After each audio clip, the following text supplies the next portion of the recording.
कैसे हैं आप। एक बोर्ड एग्ज़ाम नज़दीक आ रहे हैं, कोई चिंता नहीं। आज हम क्लास 10 एसएसटी के राजनीति विज्ञान यानी सिविक्स का वन शॉट देखेंगे और वीडियो के अंत तक बने रहिए, इससे आपकी तैयारी बहुत अच्छी हो जाएगी। तो शुरू करते हैं आज का वीडियो। इनमें से बेल्जियम की राजधानी कौन सी है? Brussels, Colombo, Beirut, London. इसका जो सही उत्तर है वो है option A Brussels. Brussels Belgium की राजधानी है और कोलंबो जो है वो श्रीलंका की राजधानी है। किसकी? श्रीलंका। इंग्लिश मीडियम वाले इंग्लिश में क्वेश्चन को पढ़ सकते हैं क्योंकि ये हिंदी और इंग्लिश दोनों में मैंने बनाए हैं। बेरूत जो राजधानी है वो लेबनान की है, लेबनान। अगला क्वेश्चन, इनमें से कौन सा देश बेल्जियम की सीमा पर स्थित नहीं है? बहुत इंपॉर्टेंट क्वेश्चन है कि बेल्जियम से कौन सा देश सीमा नहीं बनाता है, वो हमें देखना है कि option A Luxembourg, B Britain, C Germany, D Netherlands. तो इसका जो सही उत्तर है वो है option B Britain. Britain Belgium की सीमा पर नहीं है, बेल्जियम से सीमा नहीं बनाता। इसकी जगह अगर आप फ्रांस करते तो ये सही हो जाता। और यही चार देश है, लग्जमबर्ग, फ्रांस, जर्मनी और नीदरलैंड्स, जो कि बेल्जियम की सीमा पर हैं। तो ये आप क्वेश्चन पक्का याद कर लें। अगला क्वेश्चन, बेल्जियम के फ्लेमिश क्षेत्र के लोग कौन सी भाषा बोलते हैं? ऑप्शंस देखते हैं, डच, फ्रेंच, जर्मन, अंग्रेजी। तो जो फ्लेमिश रीजन के जो लोग हैं वो बोलते हैं डच लैंग्वेज, और डच लैंग्वेज बोलने वाले 59% वहाँ पर पॉपुलेशन है। और इसका जो दक्षिणी हिस्सा है उसको बोलते हैं, उसको वालोनिया कहते हैं। वालोनिया, वालोनिया जो क्षेत्र है इसमें जो 40% जो लोग हैं वो फ्रेंच बोलते हैं और 1% जो है वो जर्मन बोलते हैं वालोनिया में। और फ्लेमिश रीजन इसके बेल्जियम के जो ये बेल्जियम क्षेत्र है उसका जो ये क्षेत्र है ये फ्लेमिश हो गया, फ्लेमिश, और ये हो गया वालोनिया। यहाँ पर इनकी राजधानी ब्रुसेल्स है। अगला क्वेश्चन, बेल्जियम की राजधानी ब्रुसेल्स के 80% लोग कौन सी भाषा बोलते हैं? Very important question. तो देखते हैं, डच, फ्रेंच, जर्मन या फिर अंग्रेजी। इसका जो सही उत्तर है वो है ऑप्शन बी फ्रेंच, क्योंकि जो ब्रुसेल्स सिटी है जो कि इसकी राजधानी वाला शहर है उसमें 80% लोग फ्रेंच भाषा बोलते हैं और उसमें 20% लोग जो हैं वो बोलते हैं डच। अगला क्वेश्चन, श्रीलंका में बहुसंख्यक सामाजिक समूह कौन सा है? यानी संख्या में ज़्यादा कौन है?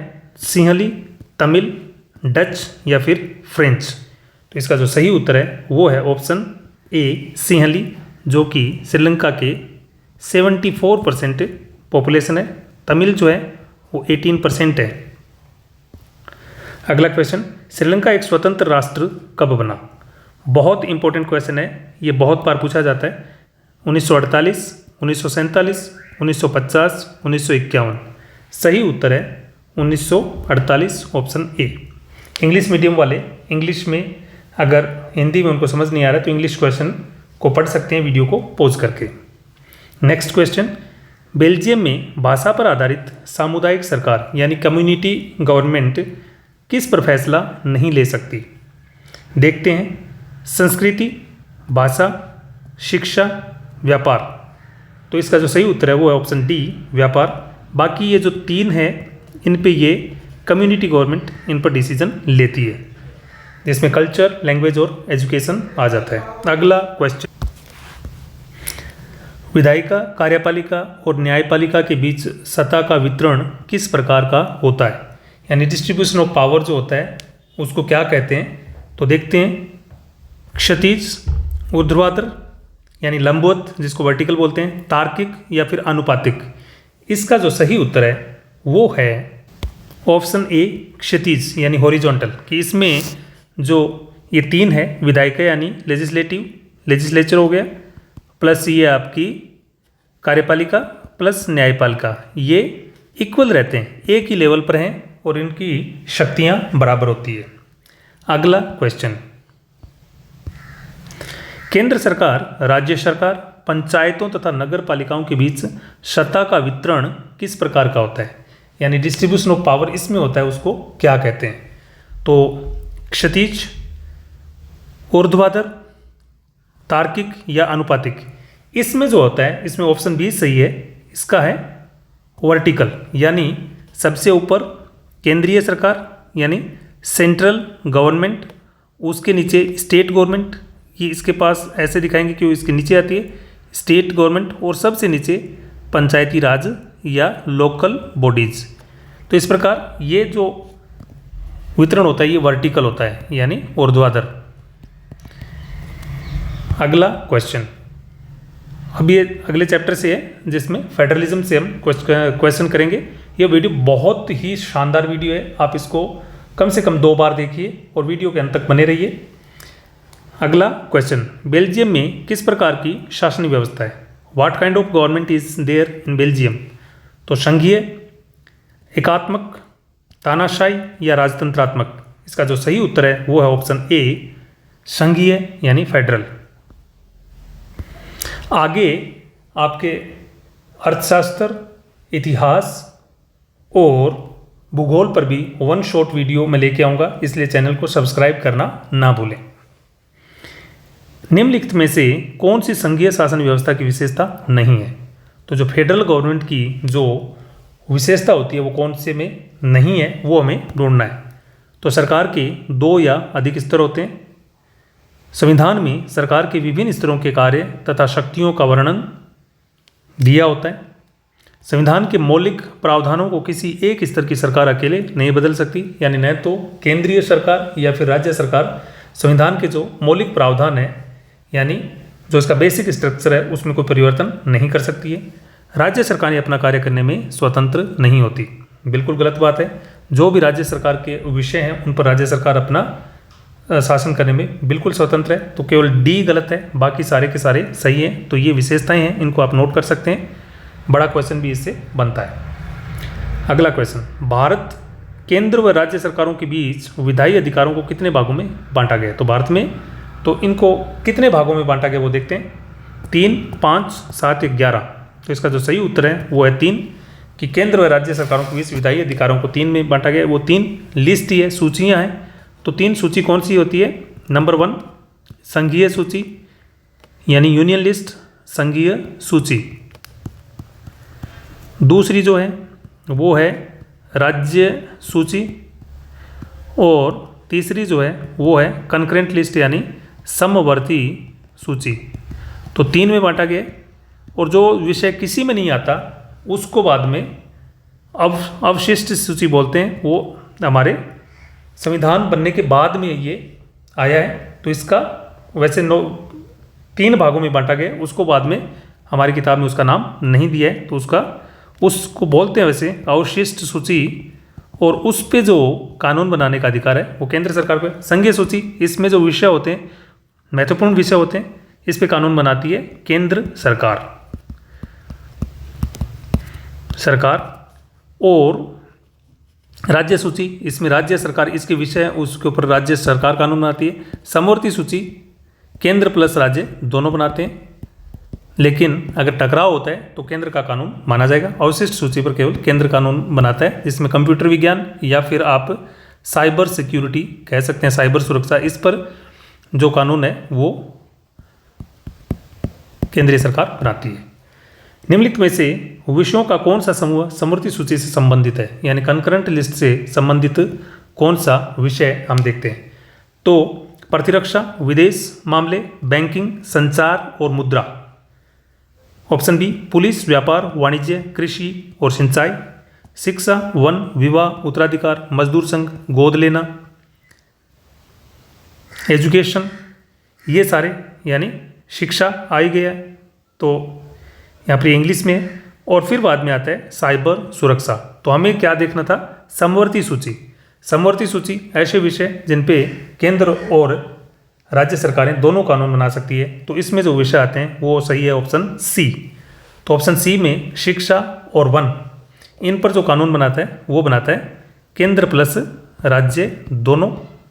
अब बात करते हैं दूसरे ऑप्शन में जो दिए हुए हैं वो हैं राज्य सूची के विषय। कौन से? राज्य सूची के विषय हैं ये। और प्रतिरक्षा, विदेश मामले और बैंकिंग, संचार और मुद्रा, ये महत्वपूर्ण विषय हैं। ये केंद्रीय सूची के यानी संघीय सूची के विषय, इन पर केंद्र सरकार कानून बनाती है, संघीय सूची। बहुत इंपॉर्टेंट क्वेश्चन है, आपके बड़े क्वेश्चन भी इसके साथ हो रहे हैं। अगला क्वेश्चन, केंद्र शासित प्रदेशों के शासन को चलाने का विशेष अधिकार किसको है? तो यूनियन टेरिटोरीज जो होती है उनके बारे में बात हो रही है। तो केंद्र शासित प्रदेशों पे जो शासन करता है क्या केंद्र सरकार, राज्य सरकार, पंचायती राज संस्थाएं या फिर न्यायालय? तो इसमें सही कौन सा होगा? इसमें जो सही है वो है ऑप्शन ए केंद्र सरकार, यानी केंद्र शासित प्रदेशों में शासन चलाने का विशेष अधिकार केंद्र सरकार को है। और केंद्र उसमें आप उदाहरण दे सकते हैं, जैसे चंडीगढ़ जो है वो केंद्र सरकार ने ये अपना केंद्र शासित प्रदेश है। दूसरा जो इसमें आप दे सकते हैं न्यू दिल्ली है, नई दिल्ली ये भी है। और लक्षद्वीप, अंडमान एंड निकोबार द्वीप समूह, वो सारे इसमें आते हैं। 8 केंद्र शासित प्रदेश हैं। असम, नागालैंड, अरुणाचल प्रदेश और मिजोरम को विशेष राज्य का दर्जा किस अनुच्छेद के तहत दिया गया है? बहुत इंपॉर्टेंट क्वेश्चन है। ऑप्शंस देखते हैं, 352, 356, 371 या फिर 16। इसका जो सही उत्तर है वो है 371। वो उनकी संस्कृति और उनकी जो निर्जातीयता है उसको सुरक्षित करने के लिए इनको विशेष राज्य का दर्जा दिया गया है। अगला क्वेश्चन, हमारी राजभाषा हिंदी कितने प्रतिशत भारतीयों की मातृभाषा है यानी मदर टंग है?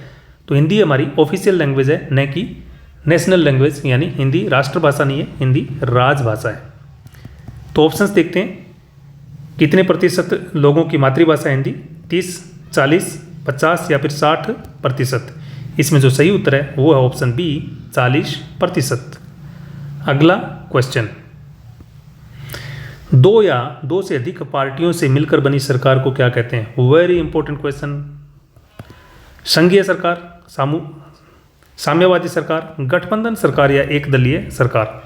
इसको बोलते हैं ऑप्शन सी गठबंधन सरकार, कॉलिशन गवर्नमेंट।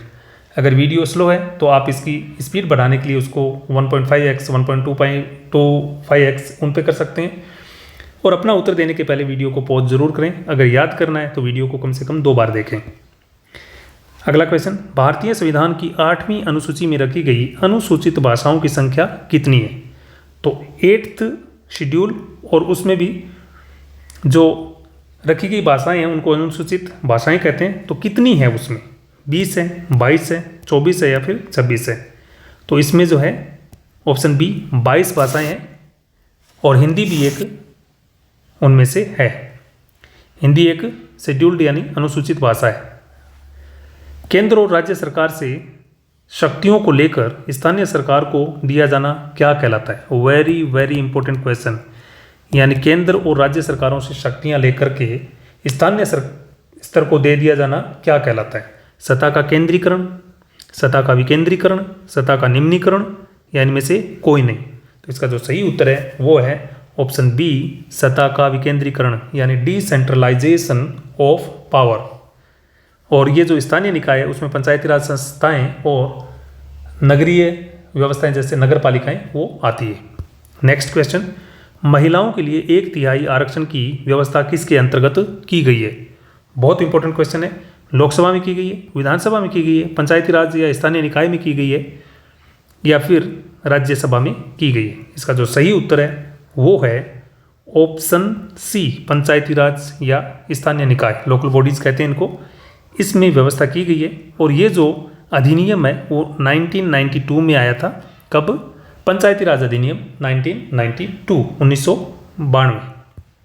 अगला क्वेश्चन, एक ग्राम या ग्राम समूह से मिलकर बनी हुई ग्राम पंचायत के अध्यक्ष को क्या कहते हैं? तो एक ग्राम यानी जो बड़े गांव होते हैं उसमें एक गांव में ही सरपंच का चुनाव होता है और उसी गांव में ग्राम पंचायत होती है। छोटे गांव 2 या 4 मिलकर के एक ग्राम पंचायत का निर्माण करते हैं। तो उसके जो ग्राम पंचायत के अध्यक्ष को क्या कहते हैं वो बताना है आपको। उसको प्रधान या सरपंच कहते हैं, जिला प्रमुख कहते हैं, मेयर कहते हैं या संसद सदस्य कहते हैं? इसका जो सही उत्तर है वो है ऑप्शन ए प्रधान या सरपंच। हमारे राजस्थान में तो उसको सरपंच ही बोला जाता है, लेकिन एनसीईआरटी बुक के हिसाब से उसको प्रधान भी कई राज्यों में बोला जाता है। अगला क्वेश्चन, ग्राम सभा के सदस्य कौन होते हैं? वी हाई क्वेश्चन है ये। ग्राम सभा के सदस्य कौन होते हैं? तो ग्राम सभा जो होती है वो ग्राम पंचायत के कार्यों पर नियंत्रण रखती है, निरीक्षण करती है उनका और उनको सुझाव देती है।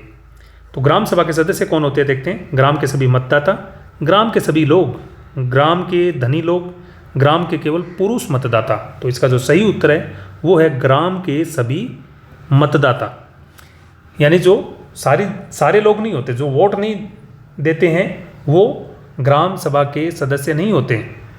केवल महिलाएं नहीं होती, केवल पुरुष ही नहीं होते। तो ग्राम के सभी मतदाता जिसमें मेल यानी पुरुष और महिला दोनों आ जाते हैं, मेल एंड फीमेल, उसको बोलते हैं ग्राम सभा। अगला क्वेश्चन, जाति, धर्म और लैंगिक मसले जो चैप्टर है उससे एक क्वेश्चन रहेंगे, gender, religion and caste. Bharat में महिलाओं की साक्षरता दर क्या है? बहुत बार ये क्वेश्चन पूछा जाता है, ऐसे ही क्वेश्चन आएंगे, इसलिए आपको याद रखना है इनको।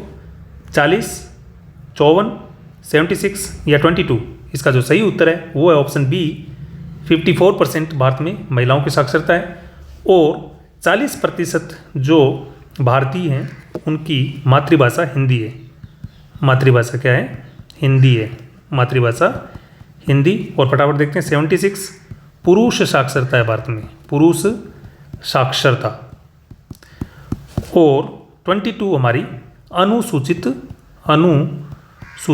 भाषाएं हैं। 22 जिनको 8वीं अनुसूची में रखा गया, 8वीं अनुसूची में इनको रखा गया। ये बातें आप याद रखेंगे। तो आपके एक क्वेश्चन के साथ बहुत सारे क्वेश्चन हो रहे। भारत में लिंगानुपात क्या है? What is the gender ratio in India? 919, 943, 928, 1084। इसका उत्तर है वो हमेशा डाउट में रहेगा, क्योंकि मैं बता देता हूँ किताब में दिया गया है 919, लेकिन 2011 की जनगणना के अनुसार 943 है, लेकिन हम किताब के हिसाब से सही करेंगे 919। अगर 943 आता है केवल, 919 नहीं रहता है, तो आपको 943 करना है। नेक्स्ट, लोकसभा में महिला संसद सदस्यों का प्रतिनिधित्व कितने प्रतिशत है? यानी लोकसभा में जो हमारे 543 यानी 543 एमपीज होते हैं, उनमें महिलाओं का जो प्रतिनिधित्व है कितने प्रतिशत है वो हमें बताना है। 2019 की लोकसभा के अनुसार ये बता रहे हैं हम, 2019 की। तो 14.36, 13.36, 12.36 या 15.36। इसका जो सही उत्तर है वो है 14.36। Option A is the correct answer. Next question, नारी शक्ति वंदन अधिनियम 2023 का संबंध किससे है? यानी नारी शक्ति वंदन act 2023 is related to Lok Sabha में महिला आरक्षण, महिला सुरक्षा, स्थानीय शासन में महिला आरक्षण, निजी क्षेत्र में महिला आरक्षण। इसका जो सही उत्तर है वो है लोकसभा में महिला आरक्षण। यह अधिनियम पास हो चुका है, लेकिन अब तक यह लागू नहीं किया गया है। निम्नलिखित में से कौन सी धर्मनिरपेक्ष शासन की विशेषता नहीं है? तो धर्मनिरपेक्ष शासन की कौन सी विशेषता नहीं है, हमें वो देखना है। तो राज्य का कोई राजकीय धर्म नहीं होना, no religion is a state religion. Okay, किसी भी धर्म को मानने और प्रचार करने की स्वतंत्रता होना, liberty to follow and propagate any religion. धर्म के आधार पर किसी भी प्रकार के भेदभाव का नहीं होना, no discrimination based on religion. राज्य द्वारा किसी एक धर्म को अधिक महत्व देना, तो giving more importance to a particular religion by state. तो इसका जो सही उत्तर होगा वो होगा ऑप्शन डी, कि राज्य द्वारा किसी एक धर्म को अधिक महत्व देना। नहीं, धर्मनिरपेक्ष राष्ट्र में राज्य किसी भी धर्म को अधिक महत्व नहीं देता, सब धर्मों को बराबर मानता है और राज्य का कोई धर्म नहीं होता है। तो ये क्वेश्चन आप याद कर लेना। दूसरा पॉइंट ये हो गया आपका कि किसी भी धर्म को मानने के लिए स्वतंत्र है, प्रचार करने के स्वतंत्र है, किसी भी प्रकार का धर्म के आधार पर भेदभाव नहीं होता है। और चौथा पॉइंट आप ये कर लें कि राज्य द्वारा किसी एक धर्म को अधिक महत्व नहीं दिया जाता है। तो ये चारों पॉइंट आपके सही हो जाएंगे। इस प्रकार के क्वेश्चन आते रहते हैं, इनको आप याद करें। नारीवादी की परिभाषा क्या है? What is the definition of feminism? तो नारीवादी कौन होते हैं? तो देखते हैं ऑप्शंस। अधिकारों और अवसरों के मामले में स्त्री और पुरुष की बराबरी मानने वाला व्यक्ति। ओके। व्यक्तियों के धार्मिक आस्था के आधार पर भेदभाव नहीं करने वाला व्यक्ति। नहीं करने वाला व्यक्ति। जाति को समुदाय का मुख्य आधार मानने वाला व्यक्ति। धर्म को समुदाय का मुख्य आधार मानने वाला व्यक्ति। तो इसमें जो सही उत्तर होगा वो है ऑप्शन ए कि अधिकारों और अवसरों के मामले में स्त्री और पुरुष की बराबरी मानने वाला व्यक्ति। ऐसा व्यक्ति जो स्त्रियों को पुरुष के बराबर मानता है और उनको वही अधिकार की वकालत करता है जो पुरुषों को प्राप्त है, चाहे वो व्यक्तिगत अधिकार हो, पारिवारिक अधिकार हो या फिर सार्वजनिक जीवन के अधिकार हो, जैसे वोट देने का अधिकार, जैसे same wages for same work, यानी उसी कार्य के लिए पुरुष को ज़्यादा वेतन दिया जाता था पहले और महिलाओं को कम, उसको भी ये विरोध करके कि उसको बराबर दिया जाना चाहिए। और तो इसको बोलते हैं जातिवादी व्यवस्था। जाति को समुदाय का मुख्य आधार मानने वाले व्यक्ति क्या होते हैं? जातिवादी होते हैं। और धर्म को मानने वाले सांप्रदायिक व्यक्ति होते हैं, कम्युनलिज्म। और वो होते हैं कम्युनलिज्म, यानी सांप्रदायिक जो सोच होती है वो होती है धर्म को समुदाय का मुख्य आधार मानने वाला व्यक्ति।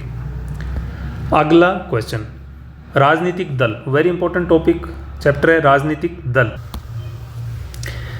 निम्नलिखित में से कौन सी राजनीतिक दल की विशेषता नहीं है?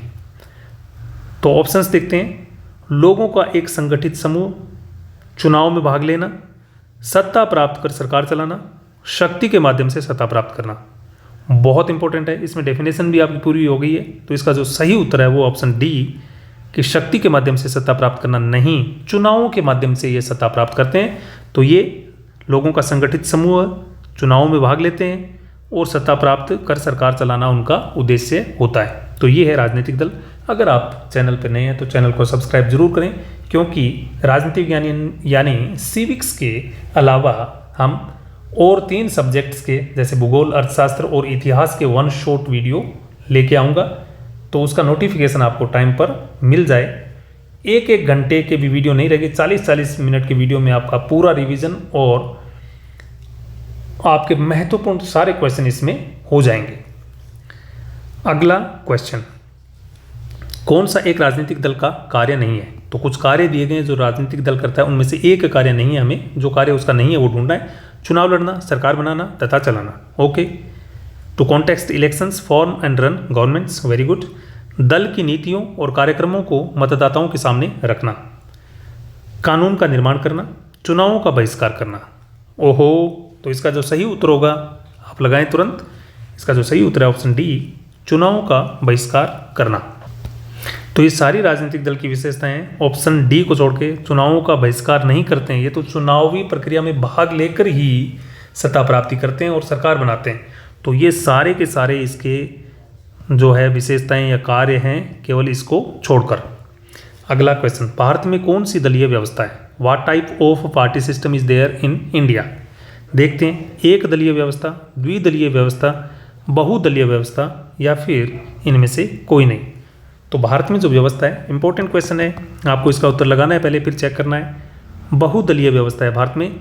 जो द्विदलीय व्यवस्था है वो केवल 2 में है। यूएसए यानी संयुक्त राज्य अमेरिका में है, संयुक्त राज्य अमेरिका में है, अमेरिका में भी है, और एक देश और है ब्रिटेन। दूसरा कौन है? ब्रिटेन। इसमें भी द्विदलीय व्यवस्था है। और एक दलीय व्यवस्था वो चीन में है और बहुदलीय व्यवस्था तो भारत में है। नेक्स्ट क्वेश्चन, भारत में राजनीतिक दलों के पंजीकरण और मान्यता प्रदान करने का कार्य कौन करता है? बहुत बार ये क्वेश्चन आता है, वेरी वेरी इंपॉर्टेंट क्वेश्चन। भारतीय रिजर्व बैंक, भारतीय चुनाव आयोग, संसद या सुप्रीम कोर्ट? इसका जो सही उत्तर है वो ऑप्शन बी, भारतीय चुनाव आयोग, जो कि एक ऑटोनोमस बॉडी है, एक स्वायत्त शासी निकाय है। और भारतीय रिजर्व बैंक तो जो है वो भारत में करेंसी नोट छापने का कार्य करती है। अगला क्वेश्चन, राज्य दल के रूप में मान्यता प्राप्त करने के लिए शर्तें क्या है? Very important question. Conditions to become a state party, राज्य विधानसभा में पड़े कुल मतों का 6% हासिल करना, कम से कम 2 सीट पर दर्ज करना, कम से कम 2 सीट पर राज्य विधानसभा में, आप कह सकते हैं राज्य विधानसभा में जीत दर्ज करना। और अगला है 4 राज्यों के विधानसभा चुनाव में पड़े कुल मतों का 6% तथा लोकसभा चुनाव में कम से कम 4 सीटों पर जीत दर्ज करना। ये दोनों होने चाहिए कि 4 राज्यों के जो विधानसभा चुनाव में जो कुल मत पड़े हैं वैध मत उनका 6% और 4 लोकसभा सीटें अगर वो जीत लेते हैं तो वो या ए और बी दोनों। तो ऑप्शन इसमें जो सही है वो है ऑप्शन डी, ए और बी दोनों। इसमें आप और लगा सकते हैं बीच में कि एक तो कि राज्य विधानसभा में पड़े कुल मतों का 6% हासिल करना और कम से कम 2 सीट पर जीत दर्ज करने पर उसको राज्य दल की मान्यता मिलती है, राज्य दल।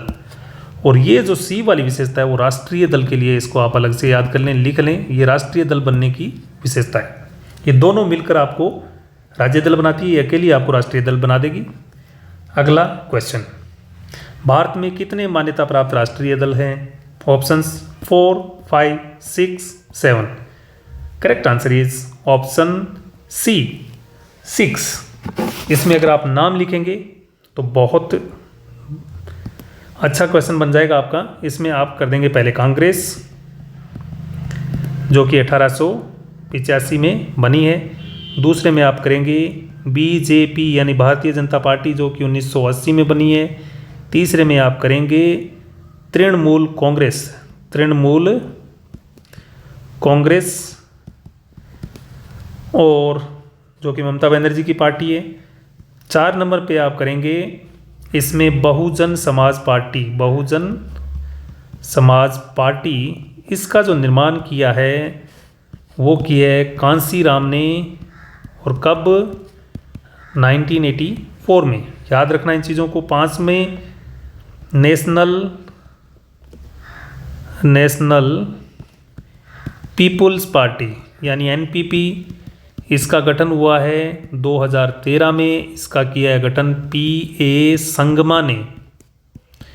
उसके बाद में जो पार्टी आती है आम आदमी पार्टी। इस पार्टी का जो गठन हुआ है वो नवंबर 2012 में हुआ है। अन्ना हजारे के आंदोलन से निकली है पार्टी है। इसने दिल्ली में, अभी भी इसकी सरकार है और कांग्रेस के सहयोग से इसने दिल्ली में सरकार बनाई भी थी। अगला क्वेश्चन आप इनको नोट कर लें। बहुजन समाज पार्टी का गठन 1984 में किसके नेतृत्व में हुआ? मैं बता चुका हूँ, उत्तर फटाफट लगाइए। Kanshiram, Shyama Prasad Mukherjee, A O. Hume, P A. Sangma. तो इसका जो सही उत्तर है वो ऑप्शन ए, कांसीराम। इन्होंने 1984 में इस पार्टी का गठन किया। उसके बाद में मायावती जो है इस पार्टी की अध्यक्ष हैं, जो कि यूपी की मुख्यमंत्री भी रही है। श्यामा प्रसाद मुखर्जी ने 1951 में जनसंघ की स्थापना की थी, जनसंघ की स्थापना। और ए.ओ. ह्यूम 1885 में कांग्रेस की स्थापना की थी, 1885 में। और पी.ए. संगमा 2013 में एनपीपी यानी नेशनल पीपल्स पार्टी की स्थापना की। तो इसका हो गया आपका कांसीराम। अब एक बात बहुत इंपॉर्टेंट मैं आपको बता देता हूँ कि जो बहुजन समाज पार्टी है जिसकी स्थापना कांसीराम ने 1984 में की थी, वो पार्टी जो है वो दलित, पिछड़े, अल्पसंख्यक वर्ग का नेतृत्व करती है, उनके अधिकारों की बात करती है। और यह पार्टी जो बनी है उसके जो किसके विचारों पर बनी है? तो यह बनी है साहू महाराज भीमराव अंबेडकर। नंबर 3 पे आप करेंगे पेरियार। इनके विचारों पर आधारित यह पार्टी है। अगला क्वेश्चन, नेशनल पीपुल्स पार्टी की स्थापना कब हुई? Very important question. ये 2012, 2013, 1885, 1980। तो 2013 में इसकी स्थापना पी.ए. संगमा ने की थी 2013 में। 2012 में आम आदमी पार्टी यानी आपकी स्थापना। इसमें 1885 में कांग्रेस की स्थापना और 1980 में बीजेपी की स्थापना हुई। अगला क्वेश्चन, राजनीतिक दलों की प्रमुख चुनौतियां कौन सी है? वेरी इंपॉर्टेंट क्वेश्चन कि राजनीतिक दलों को क्या क्या चुनौतियों का सामना अभी करना पड़ रहा है। नेता केंद्रित होना, वंशवाद होना, पैसा और अपराधी तत्व राजनीति में होना, ये सभी। तो ये सारी ही राजनीतिक दलों की अभी चुनौतियाँ हैं कि एक नेता प्रभावी होता है जिसमें अन्य नेताओं की आवाज़ को दबा दिया जाता है। अगर वो विरोध करते हैं तो उनको पार्टी में रहना मुश्किल हो जाता है। वंशवाद की परंपरा भी चल रही है कि एक नेता है, उसका पुत्र भी नेतागिरी में आता है और वो भी सांसद या विधायक बनता है। तो नेपोटिज्म और पैसा और अपराधी तत्व भी राजनीति में खूब है। तो ये राजनीतिक दलों की चुनौतियाँ हैं कि इनसे कैसे निपटा जाए। कांग्रेस के नेतृत्व में बने गठबंधन का नाम क्या था? तो गठबंधन सरकार भी होती है जब किसी एक पार्टी को बहुमत नहीं मिलता है तो चुनाव पूर्व गठबंधन भी करती हैं कई पार्टियां, और बाद में चुनाव के बाद में भी ये गठबंधन करके सरकार बनाती है, जिसकी एक मुख्य पार्टी होती है और अन्य दल उसको समर्थन देते हैं और गठबंधन मिलकर सरकार बनाता है। तो कांग्रेस के नेतृत्व में बने गठबंधन का नाम क्या था? तो राष्ट्रीय जनतांत्रिक गठबंधन यानी नेशनल डेमोक्रेटिक अलायंस, NDA, क्या ये नाम था कांग्रेस के नेतृत्व में? संयुक्त प्रगतिशील गठबंधन यानी यूनाइटेड प्रोग्रेसिव अलायंस, UPA, अपना गठबंधन या इनमें से कोई नहीं। तो कांग्रेस के नेतृत्व में जो गठबंधन बना था उसका नाम है ऑप्शन बी, संयुक्त प्रगतिशील गठबंधन, ये है। तो आप याद रख सकते हैं कि NDA जो है नेशनल डेमोक्रेटिक अलायंस, ये बीजेपी के नेतृत्व में बना गठबंधन है। तो बीजेपी के मुख्य नेता नरेंद्र मोदी है, तो NN जिसमें आ गया यानी वो बीजेपी। यह भी क्वेश्चन बहुत इंपॉर्टेंट है। अगला क्वेश्चन, बहुजन समाज पार्टी की स्थापना कब होगी? When was the Bahujan Samaj party was formed? तो when was the Bahujan Samaj party formed? Options देखते हैं, 2012, 2013, 1984, 1980। इसका करेक्ट ऑप्शन है ऑप्शन सी, जो मैं पहले भी बता चुका हूँ, 1984 कांसी राम के द्वारा इसकी स्थापना की गई। नेक्स्ट क्वेश्चन, अगला चैप्टर शुरू होता है लोकतंत्र के परिणाम, रिजल्ट्स ऑफ डेमोक्रेसी। इसमें कुछ ज़्यादा इंपॉर्टेंट क्वेश्चन बनते नहीं, फिर भी एक महत्वपूर्ण क्वेश्चन है। देखो, निम्नलिखित में से कौन सी लोकतंत्र की विशेषता है? तो लोकतंत्र की विशेषता में बतानी है, नागरिकों में समानता तथा व्यक्ति की गरिमा को बढ़ावा देता है, कि it promotes equality and personal dignity among citizens. Option B, यह फैसलों में बेहतरी तथा टकरावों को टालने और संभालने का अवसर देता है, it gives better decision and provides opportunity to avoid conflicts. इसमें गलतियों को सुधारने की गुंजाइश होती है, it has scope to rectify mistakes. ये सभी, तो इसका जो उत्तर है वो है ऑप्शन डी, ये सभी। तो ये एक बहुत ही उम्दा पहल की है मैंने कि आपको बोर्ड एग्जाम से पहले इन 4 जो विषय हैं आपके, राजनीति विज्ञान, इतिहास, भूगोल और अर्थशास्त्र, इन पर 1 शॉर्ट वीडियो मैं आपको दूं ताकि आपकी प्रिपरेशन है वो बहुत बढ़िया हो जाए, तैयारी आपकी उम्दा हो जाए। तो आज हमने सिविक्स यानी राजनीति विज्ञान पर 1 शॉट देखा है। आगे हम और भी 3 सब्जेक्ट पे 1 शॉट लेके आएंगे, फिर एक मॉडल या 2-3 मॉडल पेपर जितना समय अलाउ करेगा, 4-5 मॉडल पेपर करेंगे। तो इन सब का लाभ उठाने के लिए आप चैनल को सब्सक्राइब जरूर करें ताकि आपको समय पर उसका नोटिफिकेशन मिल जाए। और वीडियो अच्छा लगे तो इसे लाइक, शेयर और चैनल को सब्सक्राइब करना ना भूलें। Thanks a lot, thanks for watching.